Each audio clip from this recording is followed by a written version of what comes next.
हाँ तो बच्चों, स्वागत है आप सभी का फिर से। और जैसा कि आप लोगों को पता है कि हर रोज़ सुबह 6:30 बजे से साइंस के टॉप 100 क्वेश्चंस हम लोग कवर करते हैं। तो बच्चों, आज की क्लास में हम लोग 301 से लेकर और 400 तक के जो क्वेश्चंस हैं वो कवर करने वाले हैं। देखते हैं आज के सेशन का फर्स्ट क्वेश्चन। फटाफट से जवाब देते रहिएगा। 10 सेकंड का टाइम आपको मिलेगा जवाब देने के लिए। 4 ऑप्शंस हर क्वेश्चन के लिए दिए हुए हैं। पूछ रहा है बेटा कि सर्वप्रथम रक्त परिसंचरण तंत्र का अध्ययन किसने किया था? ब्राउन ने, लैंडस्टीनर ने, हार्वे ने या फिर कार्डनबर्ग ने? तो इसका राइट आंसर होता है प्यारे बच्चों हार्वे ने। ठीक है, ध्यान में रखना है। सर्वप्रथम रक्त परिसंचरण तंत्र का अध्ययन किसने किया? हार्वे ने किया था। नेक्स्ट क्वेश्चन देखते हैं। वीडियो के अंत में ये भी बताया जाएगा कि आप लोग इन क्वेश्चंस की पीडीएफ कैसे पा सकते हैं। कह रहा है बेटा कि पेस मेकर का संबंध किससे है? तो पेस मेकर का संबंध होता है हृदय से। पेस मेकर का संबंध किससे होता है मेरे प्यारे बच्चों? हृदय से होता है।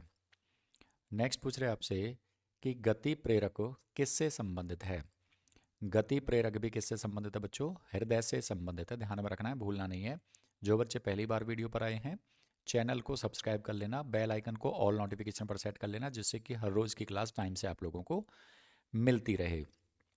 एक बार आपको फिर से जानकारी दे देता हूँ कि हर रोज़ सुबह 6:30 बजे से 6:30 जब सुबह बजते हैं तो बेटा जीएस यानी कि साइंस के टॉप 100 क्वेश्चंस इसी चैनल पर डिस्कस कराए जाते हैं। और हर रोज़ शाम को 7:30 बजे से हर रोज़ शाम को 7:30 बजे से इसी चैनल पर जीके के टॉप 100 क्वेश्चंस का लाइव टेस्ट चलता है। ठीक है, दोनों ही लाइव टेस्ट का जो नोटिफिकेशन टाइम से आपको मिले उसके लिए चैनल को सब्सक्राइब करके रखें, बेल आइकन को भी ऑल नोटिफिकेशन पर सेट करके रखें। नेक्स्ट क्वेश्चन देखेंगे। पूछ रहा है कि निम्नलिखित में से किन की भित्तियों पर रक्त द्वारा डाले गए दबाव को रक्त दाब कहते हैं? तो सही जवाब होता है बेटा इसका धमनी। धमनियों की भित्तियों पर रक्त द्वारा डाले गए दबाव को रक्त दाब कहा जाता है। नेक्स्ट पूछ रहा है कि सोते समय रक्त दाब में क्या परिवर्तन होता है? तो प्यारे बच्चों, सोते समय जो रक्त दाब रहता है वह साधारण रूप से थोड़ा घट जाता है। ए ऑप्शन बन जाएगा राइट आंसर। आगे पूछ रहा है कि मनुष्य के शरीर में हृदय को एक बार धड़कने के लिए कितना समय लगता है? तो प्यारे बच्चों, एक बार धड़कने के लिए समय लगता है 0.8 सेकेंड। ठीक है, इसी वजह से 1 मिनट में यानी कि 60 सेकेंड में कितनी बार धड़क पाता है? 72 बार धड़क पाता है। ठीक है, तो एक बार धड़कने में कितना समय लगा? 0.8 सेकेंड। 60 सेकेंड नहीं, 1 मिनट यानी कि 60 सेकेंड में। ठीक है, ध्यान रखना। अगला क्वेश्चन पूछ रहा है स्वस्थ मनुष्य में प्रति मिनट हृदय स्पंदन कितना होता है? तो अभी अभी मैंने बताया 72 बार होता है। ठीक है, स्वस्थ मनुष्य का जो हृदय है वह 1 मिनट में कितनी बार धड़कता है? 72 टाइम्स। आगे पूछ रहा है कि मानव हृदय में कितने कोष्ठक होते हैं? 2, 3, 4, 5? आप लोग कमेंट करके जवाब दें, फटाफट से जवाब दें भाई। जो बच्चे इन क्वेश्चंस के पीडीएफ नोट्स पाना चाहते हैं, इन क्वेश्चंस के पीडीएफ नोट्स पाने के लिए आप लोगों को बेटा व्हाट्सएप पर संपर्क करना है। ठीक है, व्हाट्सएप पर संपर्क करना है। व्हाट्सएप का नंबर यही वाला है जो आपकी स्क्रीन पर चला हुआ है। और इस पर बेटा अपने एग्ज़ाम का नाम लिख करके भेजना है। क्या करना है? एग्ज़ाम का नाम लिख करके भेजना है। जिस एग्ज़ाम की या जिन जिन एग्ज़ाम्स की आप तैयारी कर रहे हैं उसका नाम लिख करके भेज दें। खास बात का ये ध्यान रखना है कि एक ही बार मैसेज करना है, बार बार मैसेज नहीं करना है, ना कॉल करनी है। एक बार मैसेज करके छोड़ दीजिए, 3 से 5 घंटे में आप लोगों को रिप्लाई मिल जाएगा और फिर आप लोगों को बता दिया जाएगा कि नोट्स कैसे पा सकते हैं। मानव हृदय में कितने कोष्ठक होते हैं? राइट आंसर होता है प्यारे बच्चों इसका 4 कोष्ठक होते हैं। सारे ही क्वेश्चंस पेपर के मतलब के हैं जो पहले किसी न किसी पेपर में पूछे जा चुके हैं और भविष्य में फिर से पूछे जाने की संभावना है। कह रहा है कि नाड़ी दर कहाँ से मापी जाती है? तो बच्चों, नाड़ी दर को मापा जाता है धमनी से। पूछा जा रहा है कि शरीर की विशालतम धमनी कौन सी है? तो शरीर की विशालतम धमनी होती है एरोटा। शरीर की विशालतम धमनी कौन सी है? एरोटा। पूछ रहा है कि रक्त में पाई जाने वाली धातु कौन सी होती है? तो प्यारे बच्चों, रक्त में जो धातु पाई जाती है वो होता है लोहा, जो हमें हरी पत्तेदार सब्जियों से प्राप्त होता है। पूछ रहा है कि रक्त का शुद्धिकरण कहाँ पर होता है? तो रक्त का शुद्धिकरण होता है बेटा किडनी में। रक्त का शुद्धिकरण कहाँ पर होता है? किडनी में होता है। आगे पूछा जा रहा है कि मानव शरीर में खून के शुद्धिकरण की प्रक्रिया को क्या कहते हैं।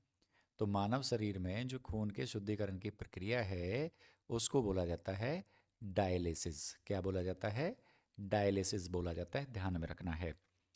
अगला क्वेश्चन पूछ रहा है कि रक्त में लाल रंग निम्न में से किसके कारण होता है। तो प्यारे बच्चों, जैसा कि आप लोग जानते हैं, देखो कुछ बच्चे आरबीसी कहेंगे। अब जवाब आरबीसी नहीं होता बेटा। आरबीसी तो लाल रंग मौजूद होने के बाद में ब्लड सेल्स बनती हैं, ठीक है। लेकिन वो लाल रंग जो आता है वो किसकी वजह से आता है? हीमोग्लोबिन की वजह से आता है। डी ऑप्शन हो जाएगा राइट आंसर। भाई मेरे सभी युवा साथी, जितने भी साथी वीडियो से जुड़े हुए हैं, चैनल को सब्सक्राइब कर लेंगे जिससे कि हर रोज़ की क्लास टाइम से आप लोगों को मिलती रहे। बेल आइकन को भी ऑल नोटिफिकेशन पर सेट कर लेना। और जो बच्चे गुरु दक्षिणा देना चाहते हैं तो प्यारे बच्चों, अंगूठे का निशान दबा करके वीडियो को लाइक करके आप गुरु दक्षिणा दे सकते हैं। फटाफट से बढ़ते हैं 315 की तरफ। पूछ रहा है आप लोगों से, हीमोग्लोबिन में क्या होता है? लोहा, तांबा, जस्ता या मैग्नीज? तो प्यारे बच्चों, हीमोग्लोबिन में क्या होता है? लोहा होता है। पूछ रहे हैं हीमोग्लोबिन किसका महत्वपूर्ण घटक है। तो किसका महत्वपूर्ण घटक है? आरबीसी का। हीमोग्लोबिन के कारण जो रक्त है वो लाल होता है। और डब्ल्यूबीसी वाइट ब्लड सेल्स में तो लाल रंग होता ही नहीं, तो लाल रंग किस में होता है बेटा? आरबीसी में, रेड ब्लड सेल्स में, ठीक है। तो उसका प्रमुख घटक क्या हो जाएगा? हीमोग्लोबिन। आगे पूछ रहे हैं कि हीमोग्लोबिन का कार्य क्या होता है। तो हीमोग्लोबिन का जो मुख्य कार्य रहता है वो होता है रक्त में ऑक्सीजन ले जाना। आगे पूछ रहे हैं कि निम्नलिखित में से किसकी सहायता से रक्त द्वारा ऑक्सीजन ले जाया जाता है। तो लोहित कोशिकाओं के रूप में रक्त के द्वारा ऑक्सीजन ले जाया जाता है। पूछ रहा है कि मानव शरीर में रुधिर बैंक का कार्य कौन करता है। तो बच्चों, मानव शरीर में रुधिर बैंक का कार्य करता है प्लीहा। मानव शरीर में रुधिर बैंक का काम कौन करता है? प्लीहा करता है। पूछ रहा है कि मानव रक्त का पीएच मान कितना होता है। तो जैसा कि आप लोग जानते हैं कि मनुष्य के रक्त का, मानव रक्त का जो पीएच मान रहता है वो रहता है 7.4। पूछ रहा है कि उपास्थि तथा हड्डियों के निर्माण और संपोषण में आवश्यक तत्व कौन सा होता है। तो बच्चों, उपस्थित तथा हड्डियों के निर्माण में और संपोषण में जो आवश्यक तत्व होता है वह होता है कैल्शियम, जैसा कि आप लोग जानते हैं, ठीक है। आगे पूछ रहा है कि टाइफाइड से शरीर का कौन सा अंग प्रभावित होता है। तो जब टाइफाइड होता है उससे हमारे इंटेस्टाइन यानी कि आंत जो रहती है वह प्रभावित होती है। नेक्स्ट पूछ रहा है कि निम्नलिखित की कमी से एनीमिया रोग होता है, यानी कि किसकी कमी से एनीमिया रोग होता है। तो एनीमिया रोग होता है लोहे की कमी की वजह से। और उसकी पूर्ति के लिए क्या किया जा सकता है? हरी पत्तेदार सब्जियों का सेवन किया जा सकता है। नेक्स्ट है कि सीमेंट और अस्थियों दोनों में विद्यमान तत्व कौन सा रहता है। तो प्यारे बच्चों, सीमेंट और अस्थियों में विद्यमान तत्व रहता है कैल्शियम। मनुष्य के शरीर की सर्वाधिक शक्तिशाली पेशी कौन सी है। राइट आंसर बन जाएगा इसका जबड़ा। मनुष्य के शरीर की सर्वाधिक शक्तिशाली पेशी कौन सी है बच्चों? मनुष्य का जबड़ा। आगे पूछ रहा है कि निम्नलिखित में से किसकी पेशियों में स्पंदन, स्वसंपंदन का गुण पाया जाता है। निम्नलिखित में से किसकी पेशियों में स्वसंपंदन का गुण पाया जाता है। तो राइट आंसर बन जाएगा प्यारे बच्चों इसका सी ऑप्शन, यानी कि मनुष्य का हृदय। आगे पूछ रहा है आपसे, किस अम्ल के मांसपेशियों में जमा होने के कारण मनुष्य को थकान महसूस होती है। बताइएगा। इसका जवाब आप लोगों ने देना है कि किस अम्ल के मांसपेशियों में जमा होने के कारण मनुष्य को थकान होती है। तो प्यारे बच्चों, इसका जो राइट आंसर हो जाएगा वो हो जाएगा आपका कौन सा ऑप्शन? ए ऑप्शन, यानी कि लैक्टिक अम्ल। आगे पूछ रहे हैं, मानव शरीर के निम्नलिखित अंगों में से कार्निया किसका भाग होता है। तो कार्निया किसका भाग होता है जी? आंख का भाग होता है। पूछ रहे बच्चों कि नेत्रदान में आंख का कौन सा भाग प्रयुक्त किया जाता है। तो कार्निया जो रहता है ना, आंख का भाग, वो नेत्रदान में प्रयोग में लाया जाता है। आगे पूछ रहे हैं बच्चों कि नेत्र में प्रवेश करने वाले प्रकाश की मात्रा का नियंत्रण निम्न में से किस अंग के द्वारा किया जाता है? तो आइरिस जो रहता है वो आंख में प्रवेश करते हुए प्रकाश को नियंत्रित और नियमित करता है। जिन बच्चों को क्वेश्चंस अच्छे लग रहे हों, अंगूठे का निशान दबा करके वीडियो को लाइक करके गुरुदक्षिणा जरूर दे देंगे। और जो बच्चे इस तरह की क्लासेस हर रोज़ पाना चाहते हैं तो आपको बता देता हूँ बेटा, सुबह के 6:30 बजे से जीएस यानी कि साइंस के टॉप 100 क्वेश्चंस हम लोग कवर कराते हैं। और शाम को 7:30 बजे से जीके के टॉप 100 क्वेश्चंस कवर कराते हैं। ठीक है, दोनों ही क्लासेस में पेपर के मतलब के क्वेश्चन कराए जाते हैं। आप लोग ज़रूर जुड़ें। जो बच्चे नोट्स पाना चाहते हैं, नोट्स पाने के लिए आप दिए गए नंबर पर व्हाट्सएप के माध्यम से भी संपर्क कर सकते हैं, या फिर बेटा जी आप हमारी एप्लीकेशन का सहयोग ले सकते हैं। हमारी एप्लीकेशन पर जीके के 5000 क्वेश्चंस आप लोगों को उपलब्ध करा दिए गए हैं और जीएस के 3500 यानी कि 3500 क्वेश्चंस उपलब्ध करा दिए गए हैं। आप अपनी ज़रूरत के हिसाब से एप्लीकेशन से नोट्स प्राप्त कर सकते हैं। एप्लीकेशन का जो लिंक है वो इसी वीडियो के डिस्क्रिप्शन में दिया हुआ है। अगला क्वेश्चन देखते हैं बेटा।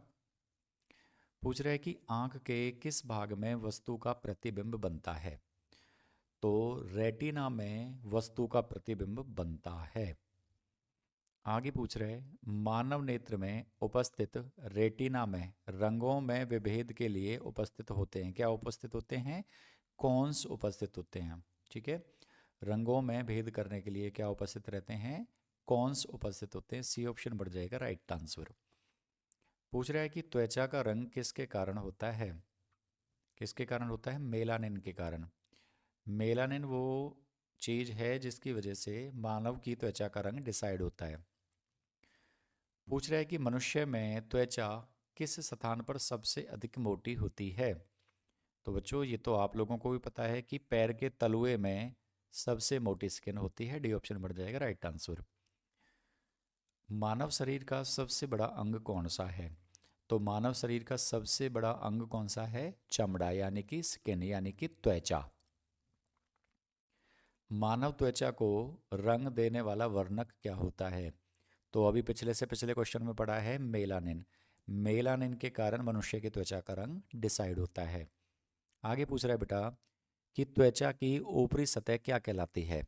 तो त्वचा की जो ऊपरी सतह होती है वो कहलाती है एपिडर्मिस। सी ऑप्शन बन जाएगा राइट आंसर। निम्नलिखित में से कौन सा पदार्थ मानव शरीर में सबसे अधिक कठोर होता है? तो दंत वल्क मतलब दांतों का जो कवर रहता है जिसको हम इनेमल कहते हैं। क्या बोलते हैं जिसको? इनेमल। दांत का जो इनेमल रहता है वो hardest part of human body रहता है। ठीक है, आगे पूछ रहे बेटा मनुष्य के आंसू में कौन सा एंजाइम होता है जिसमें जीवाणु मर जाते हैं? तो मनुष्य के आंसू में कौन सा रहता है? लाइसोजाइम रहता है। क्या रहता है बेटा? लाइसोजाइम रहता है जिसके कारण जीवाणु मर जाते हैं। क्वेश्चंस अगर अच्छे लग रहे हैं तो गुरुदक्षिणा के रूप में वीडियो को लाइक करके यानी कि अंगूठे का निशान दबा करके गुरुदक्षिणा जरूर दें। हर रोज की क्लास टाइम से पाने के लिए चैनल को सब्सक्राइब कर लें, बेल आइकन को भी ऑल नोटिफिकेशन पर सेट कर लें।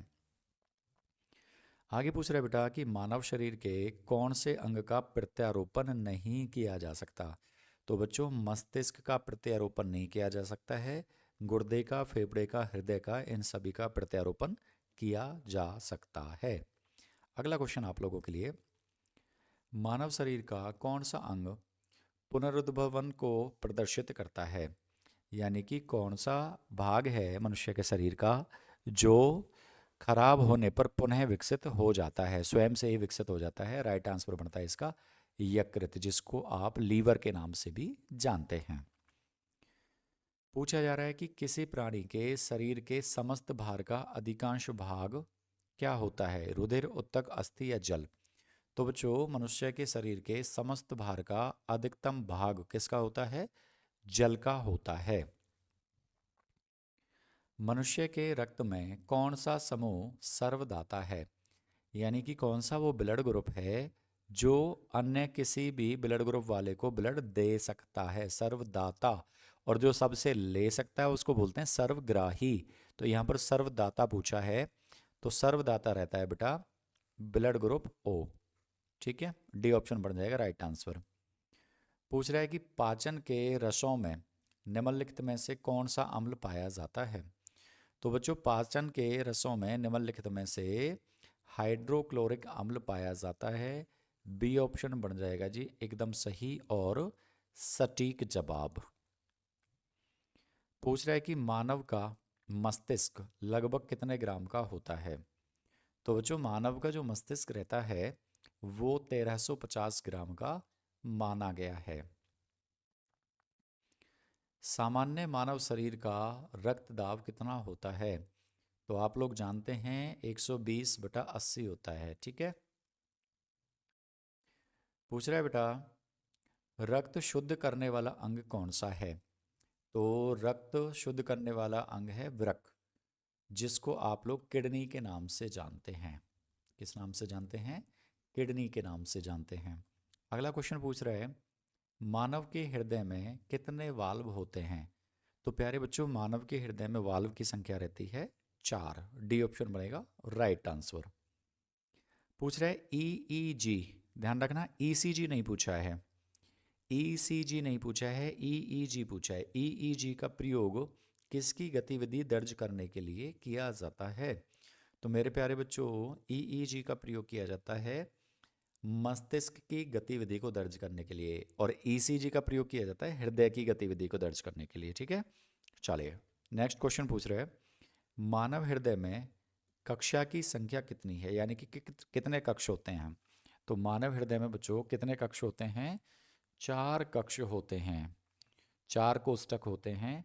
ए ऑप्शन बन जाना है इस क्वेश्चन का राइट आंसर। भाई एक बात मैं हमेशा से कहता हूँ कि जो पढ़ेगा वो आगे बढ़ेगा, बाकी सब जनसंख्या का हिस्सा बन करके रह जाएंगे। अब ये आप लोगों को डिसाइड करना है कि आप लोगों को किस कैटेगरी में शामिल होना है, सरकारी नौकरी पानी है या ऐसे ही जनसंख्या में शामिल हो जाना है। तो प्यारे बच्चों मैं उम्मीद करता हूँ कि आप मेहनत करें ज़्यादा से ज़्यादा और जल्द से जल्द सरकारी नौकरी प्राप्त करें। फटाफट से बढ़ेंगे नेक्स्ट क्वेश्चन की तरफ, तेजी के साथ में जवाब देते रहें। जिन क्वेश्चंस का जवाब आपसे आता है उनसे आपका कॉन्फिडेंस बढ़ेगा और जिनका नहीं आता उससे आपको सीखने को मिलेगा। तो अगर आपका किसी क्वेश्चन का जवाब गलत होता है या किसी क्वेश्चन का जवाब आप नहीं जानते हैं तो बेटा उसका स्क्रीनशॉट ले लिया करो और फिर फ्यूचर में उसको बार बार रिवाइज करके आप अपनी कमियों को पूरा कर जाओगे।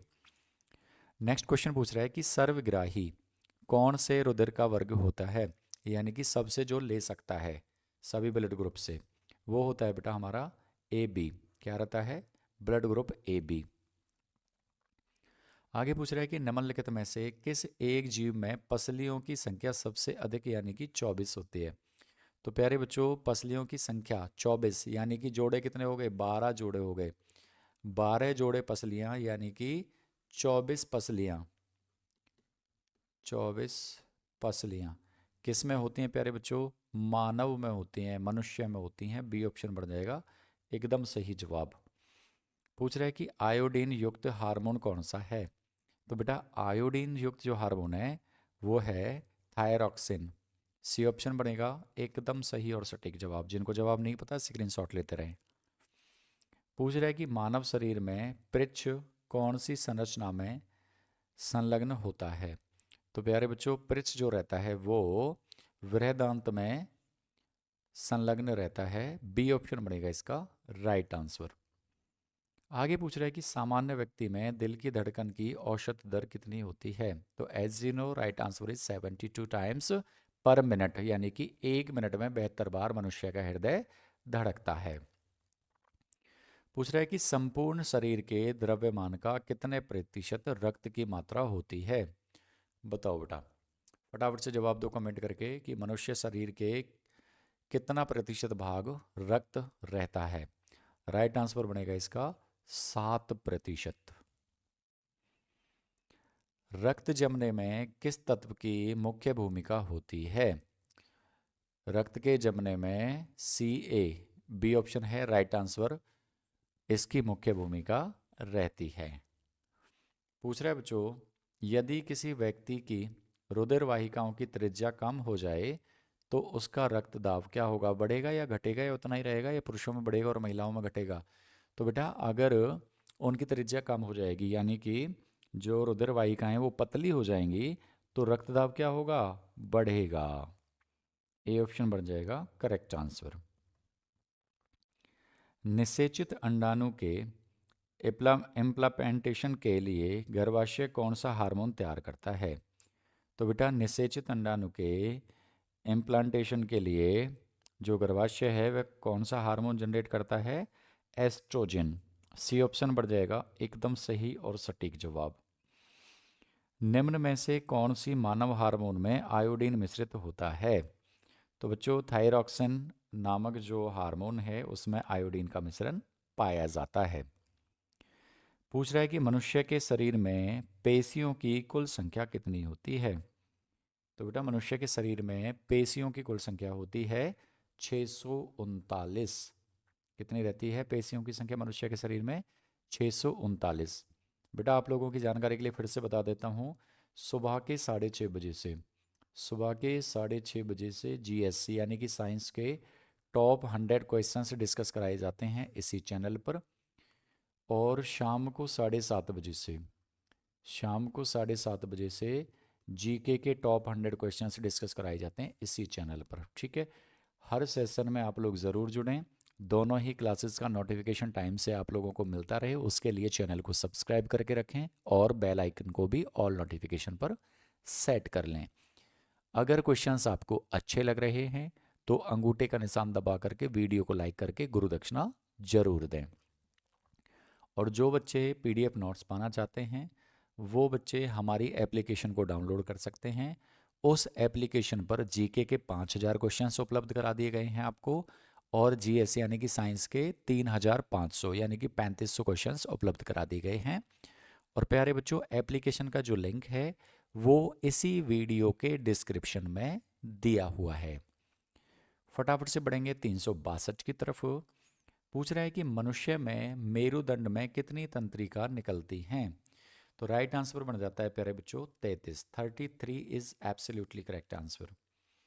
पूछ रहा है कि प्रतिवर्ती क्रियाओं का नियंत्रण केंद्र कहाँ पर होता है? तो प्रतिवर्ती क्रियाओं का नियंत्रण केंद्र होता है कशेरुक रज्जु में। कहाँ पर होता है? कशेरुक रज्जु में। बी ऑप्शन होगा राइट आंसर। संसार का सबसे बड़ा परितंत्र कौन सा है?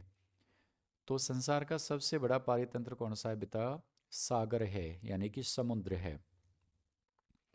वायु एवं जल की क्रिया द्वारा भूमि का हटाव क्या कहलाता है? तो जैसा कि आप लोग जानते हैं कि वायु या जल के द्वारा अगर भूमि कट जाती है, हट जाती है, तो उस क्रिया क्या बोलते हैं? अपरदन बोला जाता है, मृदा अपरदन कहा जाता है। ए ऑप्शन हो जाएगा राइट आंसर। पूछ रहे हैं कि हाइड्रोफाइट किसे कहते हैं? तो हाइड्रोफाइट एक जलीय पौधे को कहते हैं। निम्नलिखित में से कौन सा पौधा मरुद्भिद है? तो मरुद्भिद कौन सा पौधा है बेटा? करील का पौधा। सी ऑप्शन है राइट आंसर। पूछ रहा है कि पर्यावरण के अजैव अवयव का उदाहरण कौन सा है? अजैव अवयव यानी कि जो जीवन जिसमें नहीं है, जीव नहीं है, जैव नहीं है जो, ठीक है। तो वनस्पति, जानवर, वायु या फिर ये सभी। तो प्यारे बच्चों जो वायु है वो अजैव अवयव है, ठीक है। आगे पूछ रहा है कि सौर ऊर्जा का सबसे बड़ा यौगिकीकरण कौन है? तो सौर ऊर्जा का सबसे बड़ा यौगिकीकरण है हरे पौधे, क्योंकि उसी की वजह से वो प्रकाश संश्लेषण करके अपना भोजन बनाते हैं और खुद का संवर्धन करते हैं। नेक्स्ट पूछ रहा है बेटा, एपीफाइटस बहुत अधिक विकसित होती ऐसे पौधे हैं जो अन्य पौधों पर निर्भर करते हैं। किस चीज़ के लिए? यांत्रिक मदद के हेतु। डी ऑप्शन है एकदम सही जवाब। नेक्स्ट क्वेश्चन पूछ रहा है कि रेगिस्तान में पैदा होने वाले पौधे क्या कहलाते हैं? तो मेरे प्यारे बच्चों रेगिस्तान में पैदा होने वाले जो पौधे हैं वो कहलाते हैं ज़ोरोफाइटस। रेगिस्तान में पैदा होने वाले पौधे क्या कहलाते हैं? ज़ोरोफाइटस कहलाते हैं। पारिस्थितिकी की संकल्पना का प्रतिपादन किसने किया? तो बेटा एनवायरमेंटल स्टडीज़ यानी कि एनवायरमेंटल जो सिस्टम है, पारिस्थितिकी जो है उसकी संकल्पना का जो प्रतिपादन था वो किसने किया था? अर्नस्ट हेकेल ने। किसने किया था? अर्नस्ट हेकेल ने। बी ऑप्शन हो जाएगा आपके इस क्वेश्चन का राइट आंसर। ध्यान में रखना, एक से एक चुनिंदा क्वेश्चन है, पेपर के मतलब के क्वेश्चन है, फालतू का एक भी क्वेश्चन हमारे सेशन में आपको देखने को नहीं मिलेगा। अब तक के सभी सेशंस और भविष्य में जो भी सेशंस कराए जाने हैं उन सभी की इकट्ठी पीडीएफ पाने के लिए आप लोग हमारी एप्लीकेशन का सहयोग ले सकते हैं, और एप्लीकेशन का लिंक जो है इसी वीडियो के डिस्क्रिप्शन में दिया हुआ है। पूछ रहा है बेटा कि सबसे स्थायी पारिस्थितिकी तंत्र कौन सा है? तो सबसे स्थायी पारिस्थितिकी तंत्र है समुद्र। डी ऑप्शन होगा करेक्ट आंसर। निम्न में से कौन सा कृषि कार्य पर्यावरणीय दृष्टि से उपयुक्त है? तो बेटा कार्बनिक कृषि जो है वो सबसे उपयुक्त कृषि मानी जाती है। धूल प्रदूषण रोकने के लिए उपयुक्त वृक्ष कौन सा है? तो धूल के प्रदूषण को रोकने के लिए जो उपयुक्त वृक्ष है वो है जी नीम का वृक्ष। अब वो साइंटिस्ट को पता है कैसे रोका जाता है, मुझे नहीं पता है, एटलीस्ट मैं अपना बता रहा हूँ, ठीक है। चलिए, कहा जाता है कि नीम के पेड़ से धूल का प्रदूषण कम होता है। वायुमंडल में उपस्थित ओजोन परत अवशोषित करती है कौन? कहाँ पर अवशोषित की जाती है? अंटार्कटिका के ऊपर। कहाँ पर अवशोषित की जाती है? ओजोन परत अंटार्कटिका के ऊपर अवशोषित की जाती है वायुमंडल में। पूछ रहा है बेटा कि वैश्विक तापन के फलस्वरूप क्या हो सकता है? तो वैश्विक यानी कि विश्व भर में ताप बढ़ने के फलस्वरूप क्या हो सकता है? तट रेखा में परिवर्तन हो सकता है, यानी कि बर्फ पिघलेगी तो पानी की मात्रा बढ़ेगी और तट रेखा जो है उनमें परिवर्तन हो जाएगा। मानव जनित पर्यावरण प्रदूषण कौन से कहलाते हैं? क्या कहलाते हैं? परजैविक कहलाते हैं। सी ऑप्शन बनेगा राइट आंसर। ऊर्जा के किस रूप में प्रदूषण की समस्या नहीं होती है? तो बेटा जी जो सौर ऊर्जा है उसमें प्रदूषण की संभावना नहीं होती। निम्नांकित में कौन अधिकतम ध्वनि प्रदूषण करता है? तो जेट उड़ान, पॉप संगीत, निर्वाचन सभाएं, या इनमें से कोई नहीं? तो सबसे ज़्यादा जो ध्वनि का प्रदूषण होता है वो किससे होता है? जेट के उड़ने से। मानव त्वचा का अध्ययन करने वाली वैज्ञानिक शाखा क्या कहलाती है? तो बच्चों मानव की जो स्किन है उसको बोला जाता है डर्मा, और लॉजी का मतलब होता है अध्ययन यानी कि स्टडी। तो करेक्ट आंसर बन जाएगा dermatology. Dermatology is absolutely correct answer. Skin के यानी कि त्वचा के अध्ययन को क्या कहा जाता है? डर्मेटोलॉजी कहा जाता है। पूछ रहे आगे कि अस्थियों का अध्ययन जिस विज्ञान में किया जाता है उस शाखा को क्या कहा जाता है? तो बच्चों अस्थियों के अध्ययन को क्या कहा जाता है? ऑसिस्टियोलॉजी कहा जाता है। क्या कहा जाता है? ऑसिस्टियोलॉजी कहा जाता है, ध्यान में रखना है। आगे पूछ रहा है कि जीवों के संक्रमण के विरुद्ध प्रतिरोध का अध्ययन क्या कहलाता है? तो बच्चों जीवों के संक्रमण के विरुद्ध प्रतिरोध का अध्ययन क्या कहलाता है? इम्यूनोलॉजी कहलाता है। ए ऑप्शन बढ़ जाएगा राइट आंसर। भाई अगर क्वेश्चंस आप लोगों को पसंद आ रहे हैं, अच्छे लग रहे हैं, समझ में बैठ रहे हैं, तो सभी बच्चे अंगूठे का निशान दबा करके वीडियो को लाइक करके गुरु दक्षिणा जरूर देवें, और चैनल को सब्सक्राइब कर लें, बेल आइकन को ऑल नोटिफिकेशन पर सेट कर लें, जिससे कि हर रोज़ की क्लास का नोटिफिकेशन टाइम से आप लोगों को मिल जाया करे। पूछ रहा है बेटा कि रक्त में एंटीबॉडी एवं एंटीजन के अध्ययन को क्या कहा जाता है? तो रक्त में एंटीबॉडी और एंटीजन के अध्ययन को कहा जाता है सीरोलॉजी। क्या कहा जाता है बच्चों? सीरोलॉजी कहा जाता है, ध्यान में रखना है, भूलना नहीं है, सारे क्वेश्चन पेपर के मतलब के हैं। मछलियों से संबंधित अध्ययन क्या कहलाता है? तो मछलियों से संबंधित अध्ययन कहलाता है इक्थियोलॉजी। क्या कहलाता है बेटा? इक्थियोलॉजी कहलाता है। वंशागति के नियमों का अध्ययन क्या कहलाता है? वंशागति के नियमों का अध्ययन कहलाता है आनुवांशिकी यानी कि जेनेटिक्स। मनुष्य के वातावरण को सुधारने से नस्ल सुधारना क्या कहलाता है? तो प्यारे बच्चों मनुष्य के वातावरण को सुधारने से नस्ल सुधारने को कहा जाता है यूथेनिक्स। क्या कहा जाता है जी? यूथेनिक्स कहा जाता है। कैंसर संबंधी रोगों का अध्ययन क्या कहलाता है? कैंसर संबंधी रोगों का अध्ययन कहलाता है ऑन्कोलॉजी। कैंसर संबंधी रोगों का अध्ययन क्या कहलाया जाता है? ऑन्कोलॉजी कहलाया जाता है। नेक्स्ट क्वेश्चन पूछ रहा है कि जेनेटिक्स में किसका अध्ययन किया जाता है। तो जेनेटिक्स में अध्ययन किया जाता है आनुवांशिकता का एवं गुणसूत्र का। डी ऑप्शन हो जाएगा जी राइट आंसर। पारिस्थितिकी विज्ञान इकोलॉजी का किससे संबंध है। तो इकोलॉजी का संबंध किससे प्यारे बच्चों, शरीर की संरचना और वातावरण से। B option is absolutely correct. एक एक चुनिंदा क्वेश्चन है, हर क्वेश्चन का जवाब आप लोगों को ज़रूर पता होना चाहिए, जिससे कि आप लोगों को पेपर में बैठ करके किसी समस्या का सामना ना करना पड़े। जनसंख्या का अध्ययन क्या कहलाता है। जनसंख्या का अध्ययन कहलाता है प्यारे बच्चों डेमोग्राफी। जनसंख्या का अध्ययन क्या कहलाता है, डेमोग्राफी कहलाता है। रेबीज के टीके की खोज किसने की थी। रेबीज के टीके की खोज की थी लुई पास्चर ने। D option is absolutely correct. आधुनिक एंटीसेप्टिक सर्जरी का जनक कौन है। आधुनिक एंटीसेप्टिक सर्जरी का जनक है लिस्टर। आधुनिक एंटीसेप्टिक सर्जरी का जनक कौन है प्यारे बच्चों, लिस्टर। पूछ रहा है कि किसके द्वारा आनुवांशिकता के विज्ञान को आनुवांशिकी कहा गया। आनुवंशिकता के विज्ञान को आनुवांशिकी किसने कहा, विलियम बेटसन ने। किसने कहा था बेटा, विलियम बेटसन ने। ये वाला क्वेश्चन कई बार आ चुका है पेपर में, ध्यान में रखना है, एक ही क्वेश्चन को याद कर लेना है। रक्त समूह का आविष्कारक कौन है, यानी कि ब्लड ग्रुप्स की खोज किसने की। तो राइट आंसर हो जाता है जी लैंड स्टीनर ने। रक्त समूह की खोज किसने की थी प्यारे बच्चों, लैंड स्टीनर ने की थी। हृदय का पहला प्रतिस्थापन किसके द्वारा किया गया था। तो हृदय का सबसे पहला प्रतिस्थापन यानी कि रिप्लेसमेंट किसने किया था, डॉक्टर क्रिश्चियन बर्नार्ड ने किया था। सी ऑप्शन है राइट आंसर। एडवर्ड जेनर निम्नलिखित में से किस रोग से जुड़े हुए हैं। तो एडवर्ड जेनर जुड़े हुए हैं चेचक के रोग से, यानी कि चेचक के टीके की खोज की थी एडवर्ड जेनर ने। आगे पूछ रहा है बेटा कि विकास का सिद्धांत किसके द्वारा प्रतिपादित किया गया था। तो विकास का सिद्धांत प्रतिपादित किया था डार्विन ने। किसने किया था, डार्विन ने। हिस्टोलॉजी शब्द का सर्वप्रथम प्रयोग किसने किया था। हिस्टोलॉजी शब्द का सर्वप्रथम जो प्रयोग था वो किसने किया था, मेयर ने, डॉक्टर मेयर ने। डी ऑप्शन हो जाएगा राइट आंसर। आज के सेशन का आखिरी सवाल पूछ रहा है कि किस प्रकार के उत्तक शरीर की सुरक्षा कवच का कार्य करते हैं।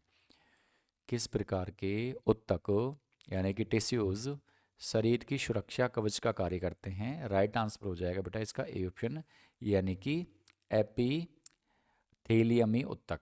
एपिथेलियमी उत्तक जो रहते हैं वो शरीर की सुरक्षा कवच का कार्य करते हैं। अब मैं आप लोगों को ये बता देता हूँ कि आप इन क्वेश्चंस की पीडीएफ कैसे और कहाँ से प्राप्त कर सकते हैं।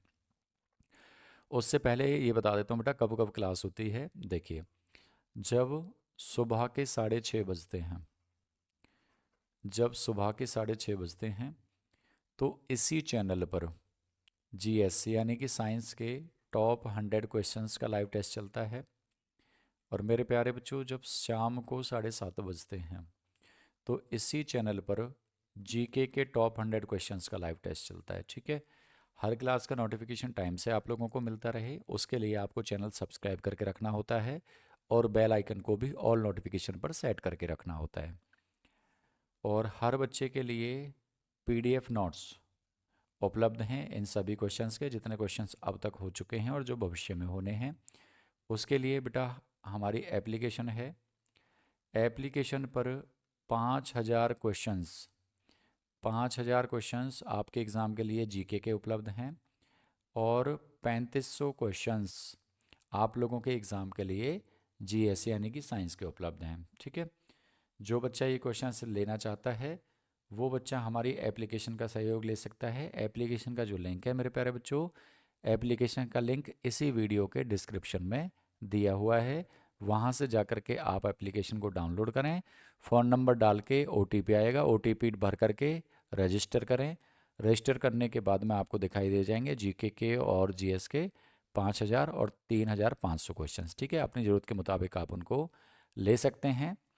और किसी बच्चे को कोई दिक्कत आए तो स्क्रीन पर दिए जा रहे नंबर पर व्हाट्सएप के माध्यम से भी संपर्क कर सकते हैं। चलिए बच्चों, आज की क्लास में इतना ही रहेगा। इससे आगे के 401 से 500 तक साइंस के जो क्वेश्चंस रहेंगे वो रहेंगे कल सुबह 6:30 बजे की क्लास में। अब मिलते हैं शाम को 7:30 बजे से और फिर कल नए क्वेश्चंस के साथ में। तब तक के लिए आप लोग पढ़ते रहो, आगे बढ़ते रहो, खेल खिलाते रहो, मुस्कुराते रहो, अपने एग्ज़ाम की तैयारी करो, ठीक है ना, जिससे कि जल्द से जल्द आप सरकारी नौकरी में सिलेक्शन पा सकें और अपना, अपने पेरेंट्स का, अपनी फैमिली का नाम रोशन कर सकें। और मैं भी प्रभु से कामना करूँगा कि जल्द से जल्द आप लोगों की मेहनत फलीभूत हो और आपका सिलेक्शन हो। ठीक है बेटा, अगर क्वेश्चंस अच्छे लगे हैं तो गुरु दक्षिणा के रूप में अंगूठे का निशान दबा करके वीडियो को लाइक ज़रूर करें, चैनल को सब्सक्राइब करते हुए जाएं और वीडियो के लिंक को कॉपी करके व्हाट्सएप पर अपने कुछ साथियों तक और कुछ ग्रुप्स में ज़रूर शेयर करें, जिससे कि बाकी लोग भी इन क्वेश्चंस का लाभ उठा सकें। चलिए भाई, मिलते हैं अब नेक्स्ट सेशन में। तब तक के लिए जय हिंद, जय भारत, वंदे मातरम।